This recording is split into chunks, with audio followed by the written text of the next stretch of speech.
Alright guys, I'm back with my review of TNA Impact Wrestling for February 6th, 2014. And the show starts off with the Monsters Ball match between Eric Young and Abyss.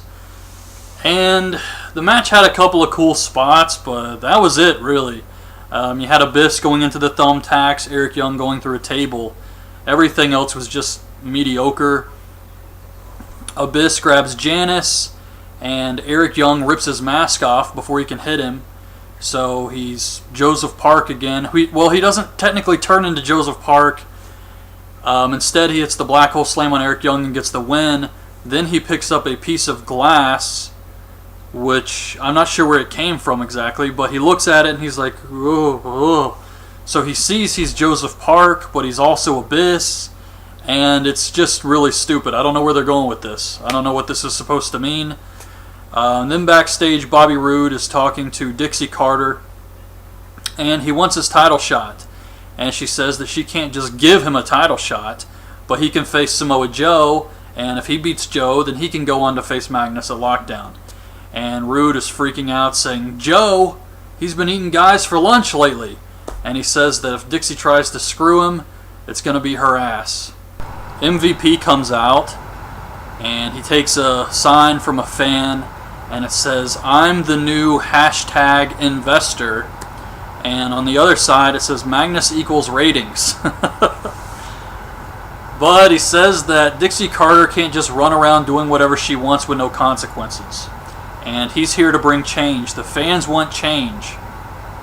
And he also said that he put his money with some other people who are backing him. So it's not like MVP is just some rich mogul all of a sudden, so I'm glad they addressed that here. And Rockstar Spud comes out and he says Dixie Carter wants to talk to MVP backstage. And MVP makes Kurt Angle versus Magnus in a non-title match. Bully Ray is backstage with the coffin, and he says that the next person he sees is going in the coffin. And he comes out, and it's Curryman versus Bully Ray. Bully Ray kicks him in the face, pile drives him, puts him in the coffin. That was it. Huge waste of time this was. Then backstage, EC3 is trying to talk to Dixie Carter, but she says she doesn't have time for him and blows him off, and he's obviously upset about this. Austin Aries comes out, and he's talking about Option C with the X Division title. And the Bromans come out and distract Aries, and Zema Ion runs up from behind and hits him with the briefcase. And he says he's going to cash in. So they have a short match. Aries hits the Brainbuster and gets the win. But I actually like this. It kind of sucks that the briefcase didn't mean shit. But it was good, and Aries looked really strong here, and he's another guy they should definitely be using more. They show the Samuel Shaw video again, and then Christy Hemme is talking to Samuel Shaw, and she says, "You know, we just need to keep this relationship professional." So I guess someone told her, the guy you're dating is insane. Someone had to be watching the show, at least one of her freaking friends. Then Bobby Roode is backstage, and Magnus comes up and says, "Look, you weren't doing favors for Dixie Carter. You were doing your job." And they kind of go back and forth. They're arguing a little bit. Feels like they're going to turn Bobby Roode face. Then MVP meets with Dixie Carter backstage, and she's acting really arrogant. And she says that she does want to work with him, but he can't just run around doing whatever he wants, like making Kurt Angle versus Magnus. And he says, "Well, in all fairness, I made it a non-title match." In all fairness.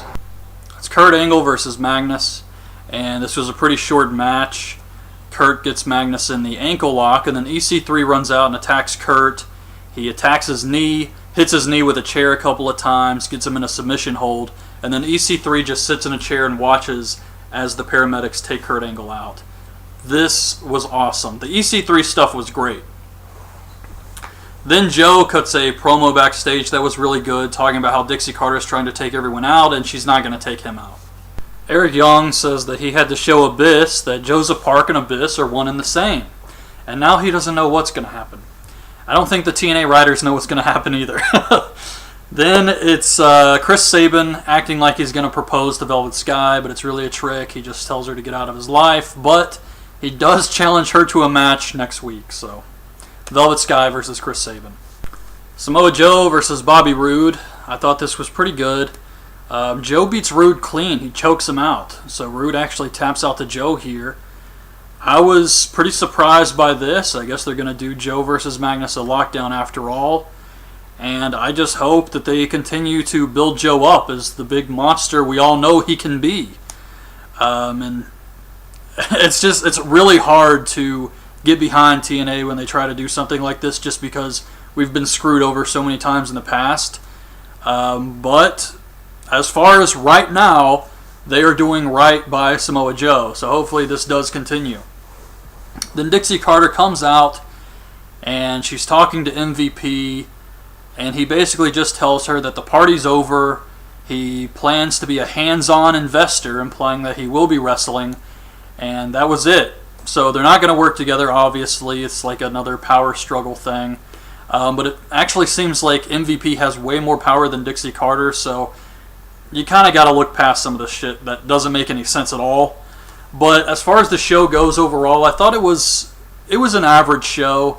Nothing really, really good on this one, but it was fairly entertaining the entire time, I have to say. So that's my review. Hope you guys liked the video. Leave your thoughts on the show in the comments, and thanks for watching.